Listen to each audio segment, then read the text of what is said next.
알아두면 반드시 도움이 될 만한 경제 이야기. 남들보다 한 발 앞서서 배워보는 시간이죠. 천기누설 시간입니다.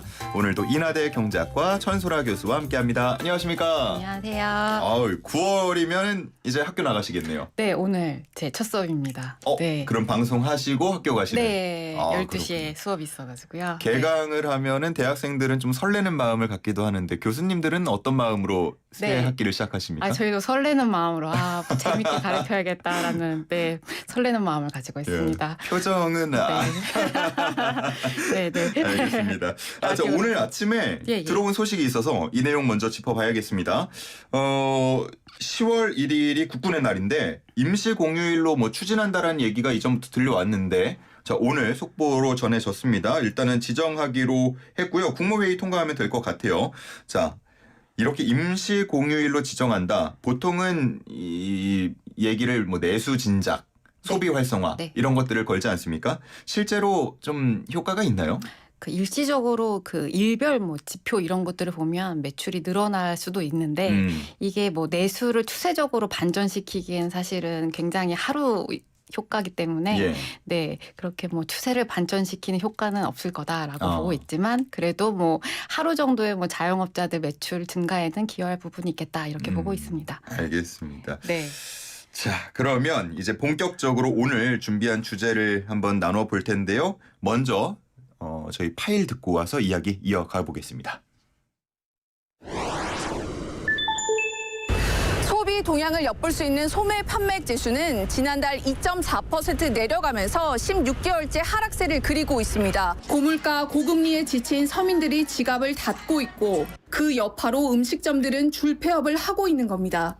꼭 필요한 것만 사는데도 남는 돈이 없다는 사람들 많습니다. 실제로 소득에서 지출을 뺀 가계 여윳돈이 8분기째 줄어든 걸로 조사됐는데요.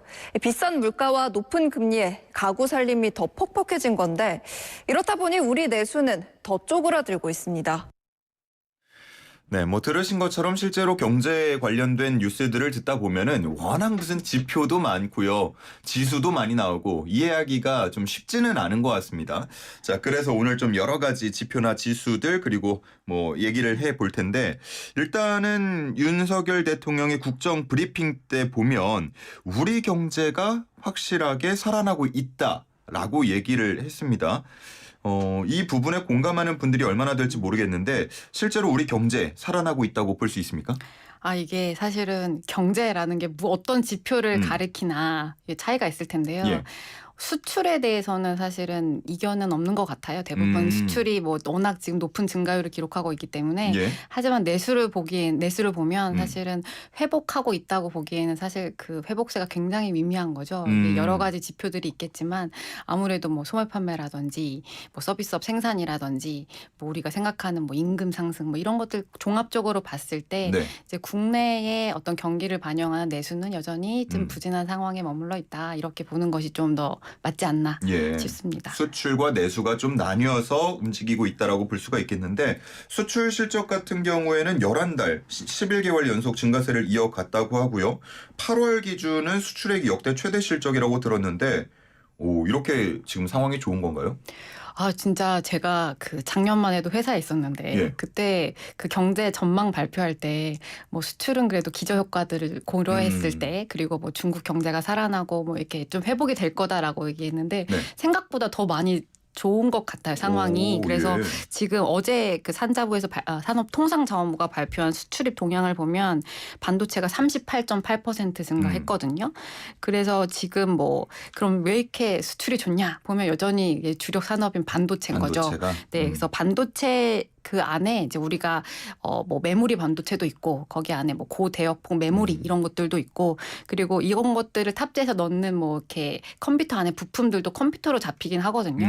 그래서 지금 좋은 품목들을 보면 반도체, 컴퓨터, 무선 통신기기, 선박, 석유화학 골고루 다 좋고요. 그리고 지역별로도 이제 우리가 그 동안에는 중국은 부진하지만 미국으로의 수출이 좋다 이런 얘기 했었거든요. 근데 지금 중국, 미국, 아세안, 유럽 다 골고루 좋은 상태거든요. 그래서 굉장히 수출은 잘 나가고 있다. 이렇게 보시면 될 것 같습니다.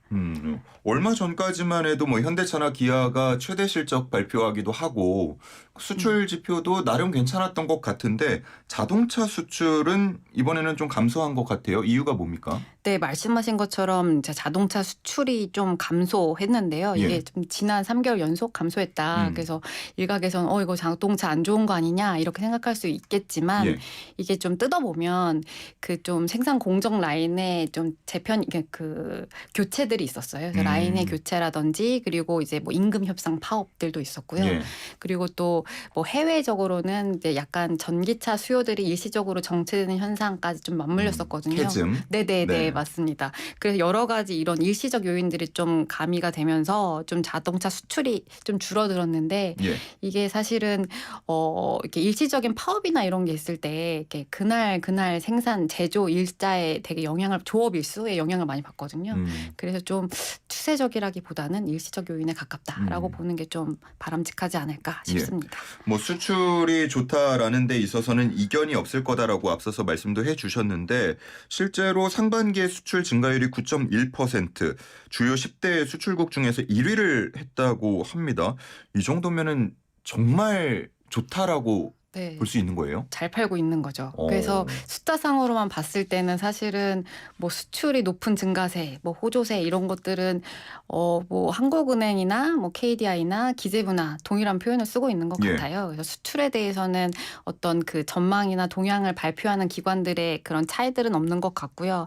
말씀드린 것처럼 지금 수출이 뭐 10개월 연속 증가하고 있는데 이게 뜯어보면 실질, 그러니까 뭐 물가를 고려한 것들도 좋은 상황이고 예. 그리고 여기에 또 이제 구별해 봐야 할 것이 그러면 이게 뭐 가격 상승세는 영향이 어떤 건가라고 생각을 할 수도 있는데 사실 그 반도체 가격들도 많이 상승을 한 측면들도 있거든요. 하지만 가격의 상승세를 고려해 봤을 때도 그리고 이제 물량 측면에서도 지금 개선세가 이어지고 있는 건 맞다라고 보시면 되겠습니다. 그리고 반도체만 좋은 거 아니냐라고 했는데 요새 또 그동안에 뭐 좀 지지부진했던 품목들도 같이 좀 올라오고 있어서 석유화학 같은 것들 그래서 좀 전반적으로 수출이 나아지고 있는 모습이다라고 보시면 되겠습니다. 예.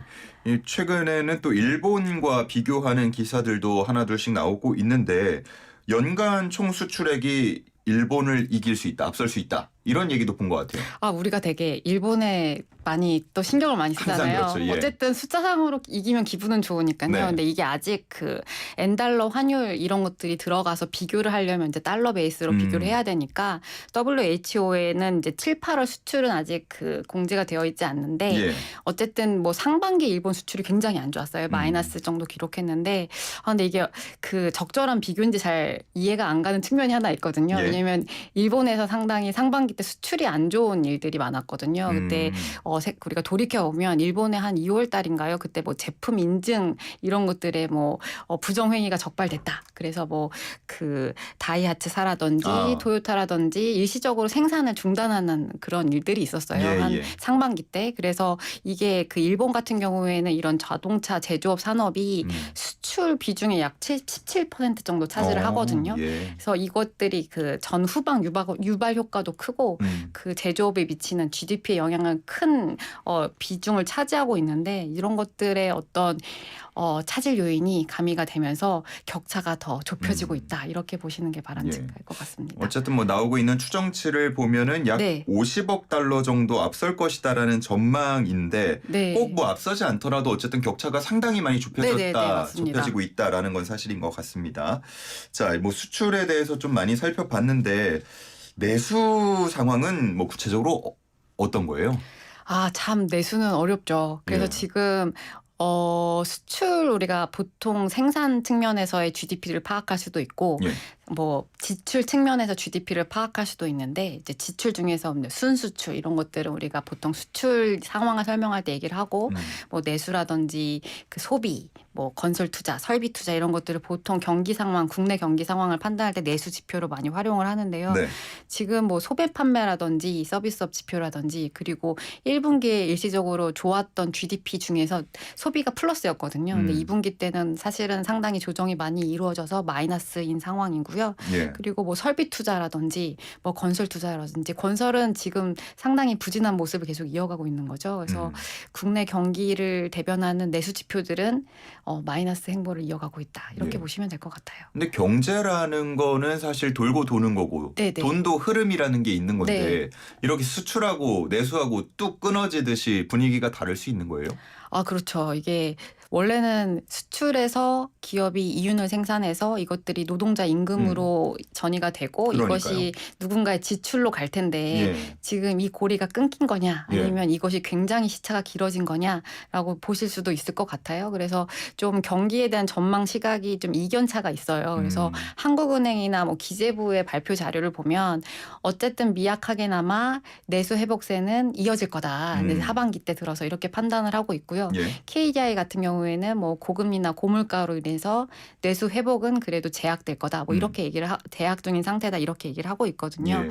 그래서 완전히 별개해서 보긴 어렵지만 어쨌든 수출과 내수를 합해서 우리가 GDP라는 어떤 종합적인 지표를 보기 때문에 예. 종합 성적표라고 하면 GDP를 봐야겠지만 이게 그 안에는 사실은 굉장히 상이한 그 특징들이 있기 때문에 좀 판단에 있어서는 조심스러운 측면이 있습니다. 예. 학교 다닐 때 보면은 네. 우리 학교가 뭐 어디 나가서 뭐 1등을 했다 이런 네. 얘기들 상당히 많이 하는데 사실 나는 거기랑 별로 상관없는 경우가 많았거든요. 저는 아, 그렇습니다. 약간 그런 네네네. 느낌이에요. 한국 경제가 뭐 네. 살아나고 있다, 뭐 좋다 이런 얘기들이 여기 일각에서 나오고 있지만 사실 내 경제 상황, 내 호주머니를 네, 보면 그렇습니다. 이게 뭐 전혀 좋아지지 않는 듯한 느낌이어서 아마 우리 들으시는 분들도 이게 체감이 좀 안 되지 않을까 하는 생각도 들어요. 네, 저도 체감을 사실 못하고 있어서 이미 뭐 오른 물가 자체가 떨어지는 건 아니잖아요. 예. 네, 그래서 체감 물가는 사실은 이 GDP를 사실 괴리가 상당히 크고요. 삶의 질을 지표하는 반영하는 것도 사실은 많은 논란이 있고 GDP를 어디까지 우리가 대리 변수로 봐야 할 것인가. 예.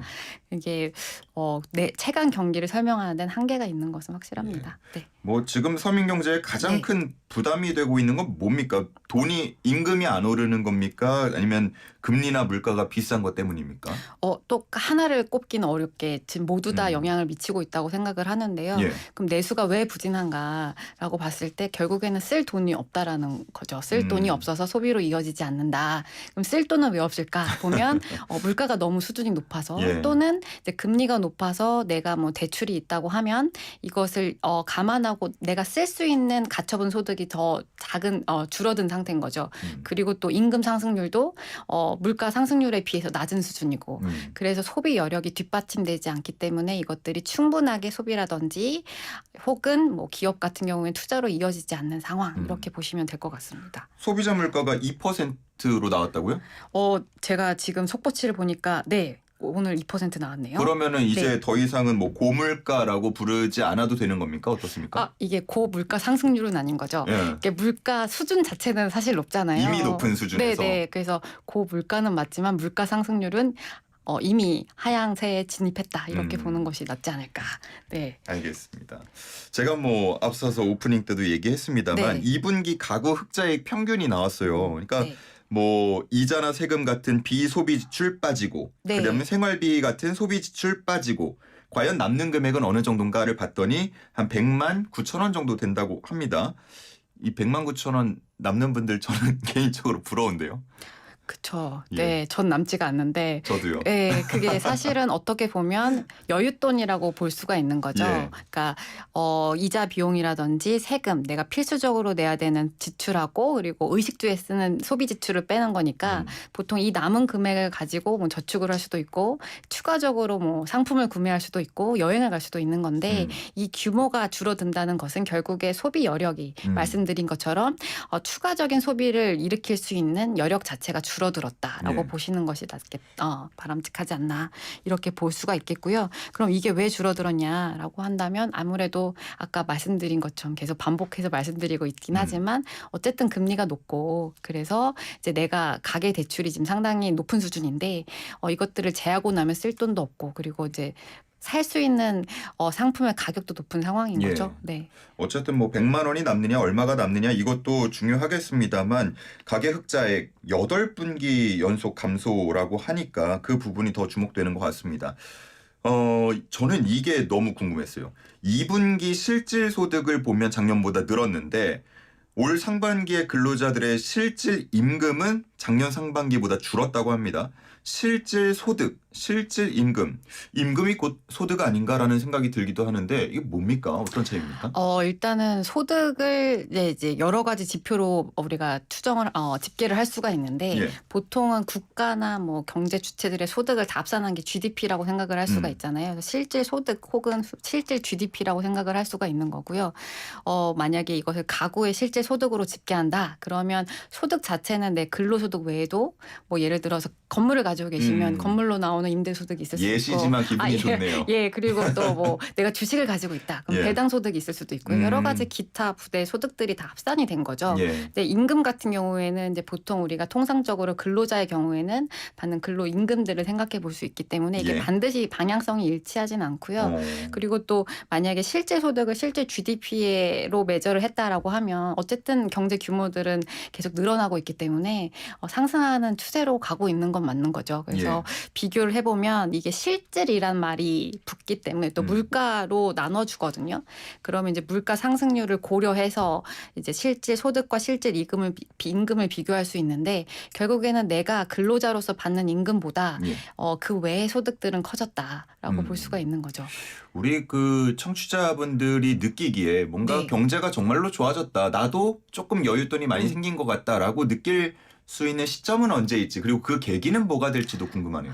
참 어려운 질문인데요. 그럼 그 소득은 누가 가져가느냐로 생각을 해보면 그 결국에는 아까 말씀드렸다시피 삼면 등가의 법칙이 있을 수 있잖아요. 그래서 경제 내에서 한 어떤 최종재를 생산하는 거, 생산 측면의 GDP. 근데 이것을 누군가가 소득으로 이어지니까 그게 소득 측면으로 우리가 분배 측면의 GDP를 생각해 볼 수가 있고 네. 이것들을 쓰기 때문에 지출 측면의 GDP를 생각해 볼 수가 있거든요. 그럼 이 분배라는 것이 결국에 누군가의 소득인데 경제 주체가 가게랑 기업과 정부로 구성이 되어 있잖아요. 예. 그래서 가게만의 소득은 아닌 거죠. 정부도 소득이 있고. 대학교 수업 같습니다. 네, 기업도 임금이 있으니까 그래서 누군가는 가져갔을 텐데 사실은 근로자인 내가 가져가는 건 상당히 적을 수도 있고요. 뭐 영업 이경으로 갈 수도 있고 예. 세금으로 정부의 소득으로 잡힐 수도 있는 거고요. 체감은 언제 이루어질까? 글쎄요. 저도 이게 사실은 되게 구조적인 문제일 수가 있는 게 경제가 우리가 지금 앞으로 생각해 보면 경제 성장률이 추세적으로 좋아지기는 상당히 어려운 측면이 있잖아요. 뭐 출생률도 그렇고 인구 구조도 계속 이제 크게 급격하게 하향 국면에 진입할 거고 이런 것들 생각해 봤을 때 소비가 예전처럼 활발하게 증가하기는 어려울 수 있는 상황은 맞다. 그래서 어쨌든 경제 규모가 축소되면서 어떤 이런 소비 여력 규모라든지 이런 것들은 감소하는 국면으로 갈 텐데 네. 그래서 이런 구조적인 요인들이 합쳐지면서 사람들이 좀 경제가 정말 좋다라고 느끼기는 조금 시간이 걸리지 않을까 싶습니다. 경제라는 게 정말 복잡해서요. 모두가 똑같은 그 바람을 다 이루는 게 쉽지가 않은 것 같습니다. 네. 자, 오늘 여기까지 듣도록 하겠습니다. 인하대 경제학과 천설아 교수와 함께했습니다. 고맙습니다. 네, 감사합니다.